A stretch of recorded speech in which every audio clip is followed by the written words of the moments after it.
राजस्थान के डूंगरपुर और बांसवाड़ा जिले से एक ऐसा साइबर फ्रॉड सामने आया है जिसने पूरे सिस्टम की पोल खोल कर रख दी।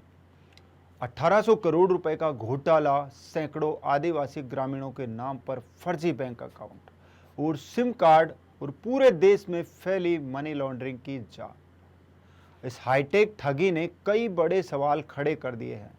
तो कैसे किया गया ये करोड़ों का खेल और कौन है इस साइबर सिंडिकेट के मास्टरमाइंड? इन्हीं सवालों का जवाब आज हम जानने की कोशिश करेंगे।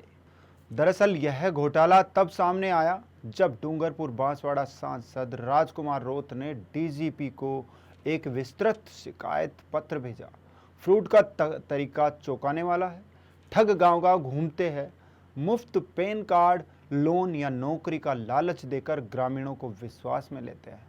फिर उन्हें जिला मुख्यालय में ले जाकर आधार दस्तावेज और फिंगरप्रिंट के जरिए उनके नाम पर बैंक खाते खुलवाए जाते हैं।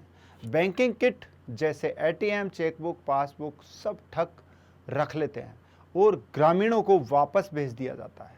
बता दें कि खातों का इस्तेमाल साइबर क्राइम और मनी लॉन्ड्रिंग में किया गया। इन खातों को म्यूल अकाउंट कहा जाता है। हालांकि पूरे मामले में अब तक महावीर सिंह राठौड़ और विक्रम मालीवाड़ नाम के 2 दलाल गिरफ्तार हो चुके हैं, जबकि घनश्याम कलाल और मास्टरमाइंड कौशल प्रजापति की भूमिका भी सामने आई है। कौशल बैंक सेक्टर में काम कर चुका है। खातों को बैंक ऑफ महाराष्ट्र, एचडीएफसी और इंडसइंड बैंक की स्थानीय शाखाओं में खोला गया था। वहीं सांसद राजकुमार रोत ने डीजीपी से सभी म्यूल खातों को फ्रीज करने और पीड़ितों को राहत देने की मांग की है। अब सवाल यह है कि क्या बैंकिंग सेक्टर में अंदरूनी मिलीभगत के बिना इतना बड़ा घोटाला संभव था? क्या बैंकों ने केवाईसी नियमों को ताक पर रख दिया? आदिवासी क्षेत्रों को आसान निशाना समझना क्या दोहरी लूट नहीं है? पहले भोलेपन का फायदा, फिर पहचान का अपराधों में इस्तेमाल।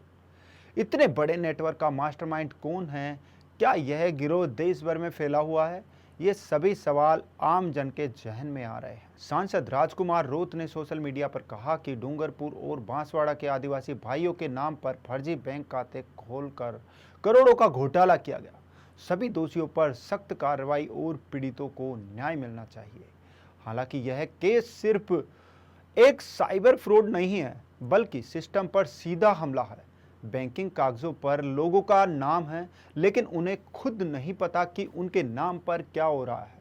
यह मामला बताता है कि देश के दूर दराज क्षेत्रों में जागरूकता की कितनी ज़रूरत है और साथ ही तकनीक के दुरुपयोग की कितनी गहराई हो चुकी है। जब देश डिजिटल इंडिया की तरफ बढ़ रहा है तो ज़रूरी है कि सुरक्षा भी डिजिटल हो।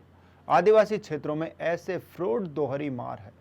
पहले गरीबों को बहकाया गया, फिर उनका नाम साइबर क्राइम में घसीटा गया। प्रशासन को सख्ती दिखानी होगी और बैंकों को जवाबदेह बनाना होगा।